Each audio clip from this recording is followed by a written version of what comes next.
everybody. Chef Stu back in the kitchen with my three lovely helpers. We got Jack, we got Rose, and we got Claire. And what are we making today, guys? No.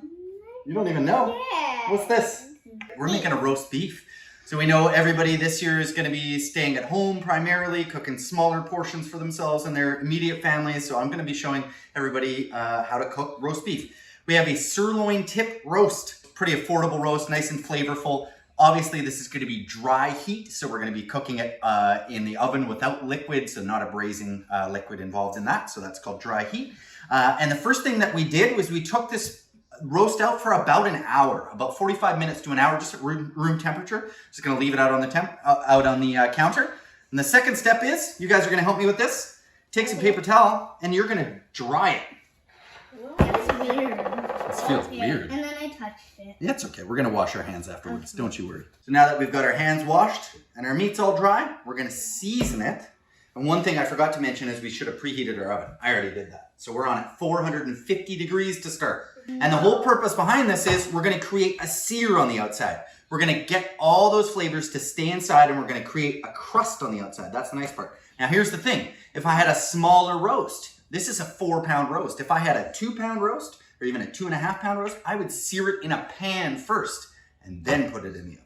So the next thing we're going to do is we're going to season this. Jack, you're at it. We have salt and pepper. That's all I use. Okay guys, we are also going to be prepping for our gravy, preparing for our gravy. So what we have here is we have a cookie sheet and we have a rack. So what we're gonna do is we're gonna create a little bit of a base for this, okay?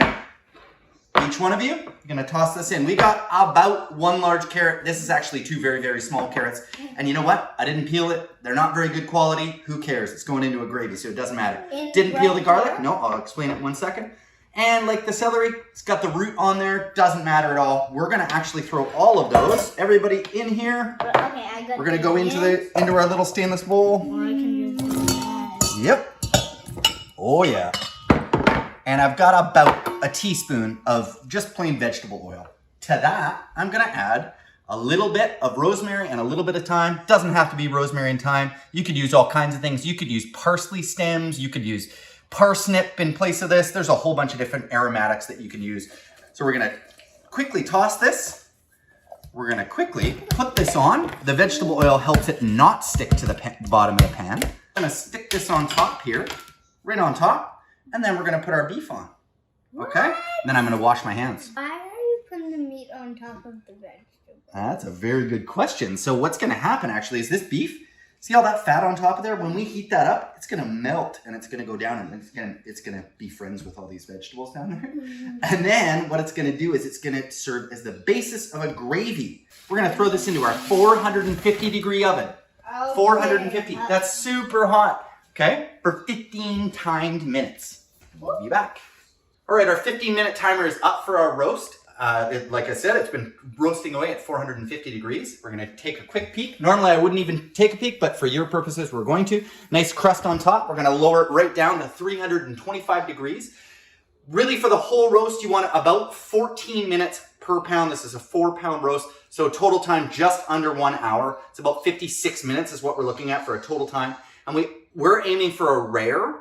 I always aim, not everybody in my family eats rare. I always aim to go 1 level below what we want to have it done at. So I like rare, my wife likes medium rare, the kids like kind of medium.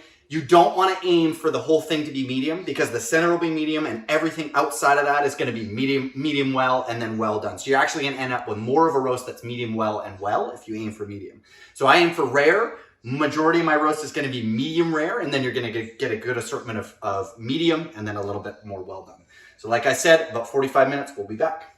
All right, folks, so our lovely roast that we put all that time and energy and love into and created a gravy around and did all these nice things is done.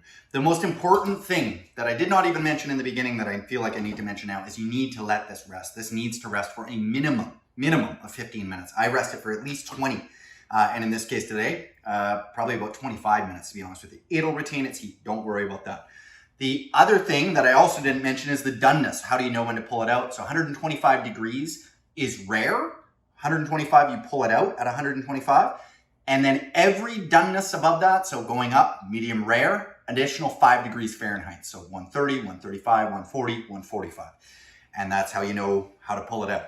So always, like I said, better to go under than over. So what we're gonna do next is we're gonna carve this, and we need to identify which way the sinews of the meat run. We wanna go across the grain. You've probably heard that before. We're gonna show you exactly what that looks like.